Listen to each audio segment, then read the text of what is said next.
आदरणीय दर्शकवृन्द नमस्कार।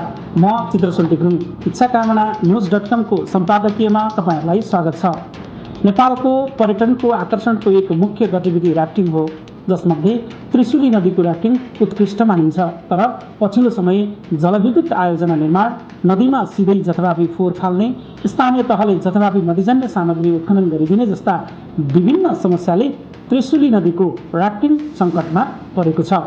त्यसैले आजको इच्छा कामना न्यूज.com को भिडियो सम्पादकीयमा त्रिशुली नदीको राफ्टिङ जोगाउन सम्बन्धित निकाय र सरकारवालाहरूलाई झकझक्याउने प्रयास गरेका छौँ।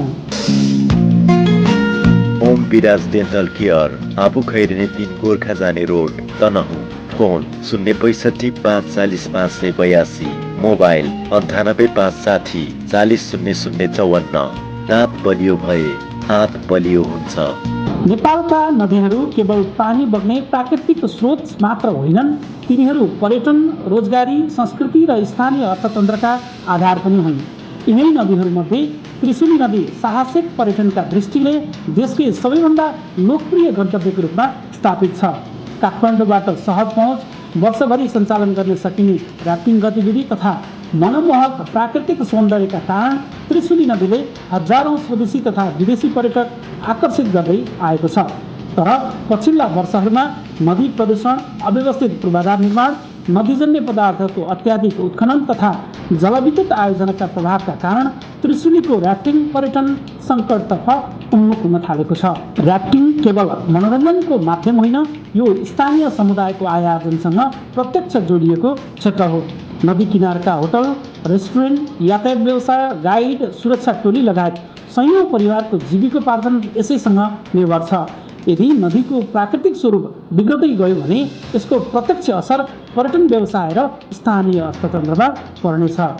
त्रिशुली नदीमा जथाभावी फोहोर फाल्ने, ढल मिसाउने र नदीको बहावमा अवरोध सिर्जना गर्ने गतिविधि बढ्दै जानु चिन्ताको विषय हो। नदीको स्वच्छता र प्राकृतिक प्रवाह कायम नरहे राफ्टिङको आकर्षण घट्दै जान्छ। विदेशी पर्यटकले सुरक्षित, स्वच्छ र प्राकृतिक अनुभव खोज्दछन्। प्रदूषित नदीले नेपालको पर्यटन छविलाई नै नोक्सान पुर्याउन सक्छ। अर्कोतर्फ नदीजन्य पदार्थको अनियन्त्रित उत्खननले नदीको सतह र बहावमा परिवर्तन ल्याइरहेको छ। यसले राफ्टिङ मार्गको स्वरूप परिवर्तन हुनुका साथै दुर्घटनाको जोखिम पनि बढाउन सक्छ। सम्बन्धित निकायले वातावरणीय मापदण्ड कडाइका साथ कार्यान्वयन गरी नदीको दीर्घकालीन संरक्षणलाई प्राथमिकता दिन आवश्यक छ। जलविद्युत विकास नेपालको आवश्यकता हो, तर विकासका नाममा नदीको अस्तित्व र पर्यटन सम्भावनालाई व्यवस्था गर्न मिल्दैन। जलविद्युत आयोजना निर्माण गर्दा न्यूनतम वातावरणीय प्रभाव सुनिश्चित गर्नुपर्ने, राफ्टिङ सञ्चालन हुने खण्डहरूलाई संरक्षण गर्नुपर्ने तथा पर्यटन व्यवसायी र स्थानीय समुदायको सुझावलाई महत्त्व दिनुपर्ने आवश्यकता छ। त्रिशुली नदी नेपालको साहसिक पर्यटनको पहिचान हो।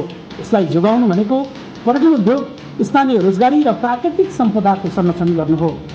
सरकार, स्थानीय तह, पर्यटन व्यवसायी, वातावरणविद र नागरिक समाज सबैले साझा जिम्मेवारीका साथ नदी संरक्षणमा लाग्नुपर्छ।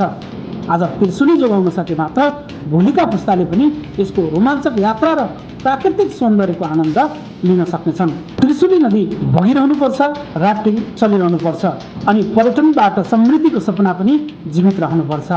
धन्यवाद।